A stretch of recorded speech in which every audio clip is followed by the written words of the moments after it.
Good evening and welcome to tonight's broadcast on KGJ2 News.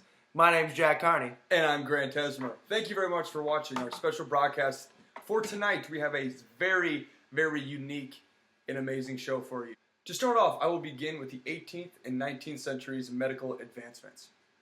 First, most sick people could not afford to see a trained physician. Instead, they consulted midwives who assisted with childbirths and made herbal remedies to treat illnesses. Minor surgeries were not done in the hospital, but at the local barber shop. Barber surgeons used the same sharp instruments to cut hair as they did to lance boils, remove warts, extract teeth, and bloodlet. Medical research and training improved in the 18th century, but there were still no cures for diseases such as smallpox, a disease that killed millions of people over thousands of years. Another major discovery in the early 1900s was penicillin. It is still widely used today and led to the development of more antibiotic drugs that fight infections and save lives. By using new technologies like lasers, doctors make smaller incisions that cause less discomfort and faster recovery time for patients. Another vital advancement was being able to transplant organs such as hearts, kidneys, and livers from donors to recipients was a major medical breakthrough. Medical technology is advancing rapidly year after year and going from not knowing where blood comes from to being able to detect a disease as serious as Parkinson's. I cannot wait to see what the future has in store. British doctor Edward Jenner noticed that milkmaids who got the cowpox disease from cows did not get smallpox. He developed a vaccination with the fluid from the cowpox sore that protected people from the deadly disease. In the 19th century, doctors used either to put patients to sleep during surgery. At last, people did not have to suffer the excruciating pain of an operation. The work of Louis Pasteur, a French chemist, helped to improve a patient's chances for survival. He discovered that harmful bacteria, also known as germs, were passed through the air. In an experiment with bad wine, Pasteur learned that boiling the liquid killed the bacteria.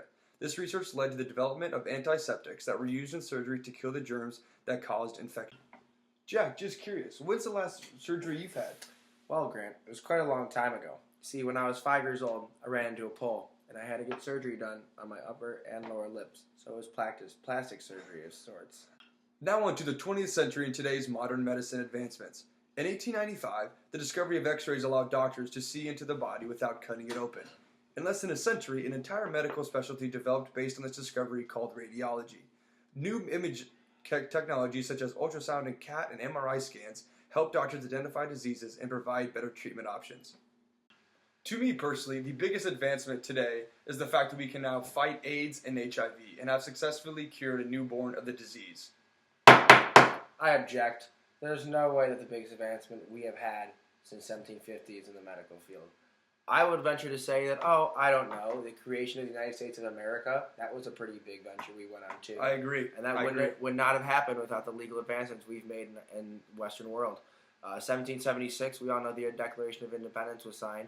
And that was when we finally came together as a nation. First 13 colonies, and it was really the big first step for the entire Western world.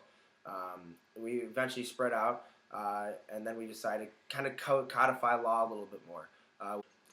Meanwhile, in France, Napoleon, the little guy with the big hat, he was doing his own sort of codification of law.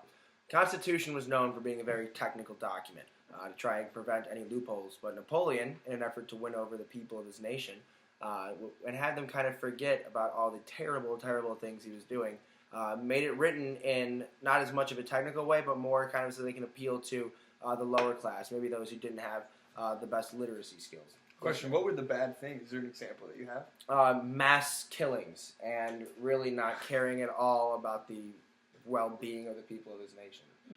But while Napoleon was a terrible leader, we did experience one group of people that were more focused on what the religion of a human being was and exterminating a certain group of people rather than actually building up their nation, and that was in Nazi Germany.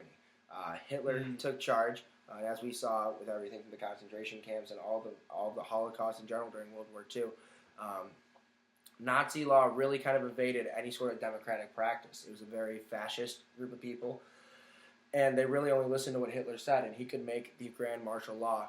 When he eventually crossed over into different country lines, and he took over everywhere from France, Austria, eventually ventured his way close to England as well, and into the parts of the country, we kind of saw how democracy wasn't taking over, but it was just straight power. And to conclude, I know I'm not the only one that learned a lot tonight. I definitely learned a lot tonight. For Grant Tesmer, I'm Jack Carney. Stay classy, Des Moines. Woo! Yeah!